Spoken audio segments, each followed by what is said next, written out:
আসসালামু আলাইকুম রহমতুল্লাহ। যারা মালয়েশিয়া যাইবেন তাদের জন্য এই ভিডিওটা খুবই গুরুত্বপূর্ণ। প্রিয় ভাইরা আমার, আপনারা যারা যে যেখান থেকে দেখবেন এই ভিডিওটা শুরু থেকে শেষ পর্যন্ত দেখবেন, দেখার জন্য সবাইকে অনুরোধ করা হইল। যারা মালয়েশিয়া যাইবেন আপনাদের জন্য খুবই গুরুত্বপূর্ণ। প্রিয় ভাইরা আমার, কথাগুলা শোনেন আপনারা। তো এখন মালয়েশিয়া লাস্ট পর্যায়ে চূড়ান্ত ঘোষণা আইছে, 30 থেকে 40 হাজার কর্মী নেবে মালয়েশিয়া। 30 থেকে 40 হাজার কর্মী নেবে মালয়েশিয়া। তো এখন আমি মনে করি এই বাজারে সিন্ডিকেট থাকবে, সিন্ডিকেট বন্ধ হবে না। তো প্রিয় ভাইরা আমার, এই 30-40 হাজার কর্মী কবে থেকে নেবে, কোন দিন থেকে চালু হইতে পারে, কোন দিন থেকে মেডিকেল হইতে পারে, এখনো পর্যন্ত কোনো ঘোষণা আসে নাই। যদি কোনো ঘোষণা আসে আমি আপনাদেরকে জানাবো ইনশাল্লাহ।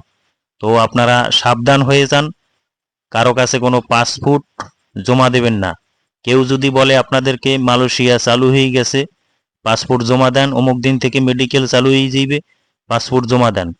সাবধান হয়ে যান, কারো কাছে কোনো পাসপোর্ট দেবেন না। তো এই পর্যন্তই।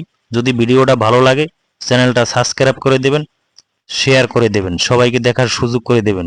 তবে সাবধান হয়ে যান, কারো কাছে কোনো পাসপোর্ট জমা দেবেন না, কারো কাছে কোনো টাকা পয়সা লেনদেন করবেন না। তো যদি কোনো নিউজ আসে কোন দিন থেকে নেবে আমি অবশ্যই আপনাদেরকে জানাবো। তো ভালো থাকেন, সুস্থ থাকেন। পরবর্তী ভিডিওতে ইনশাআল্লাহ আমি আপনাদেরকে জানাবো। আল্লাহ হাফেজ। আসসালামু আলাইকুম রহমতুল্লাহ।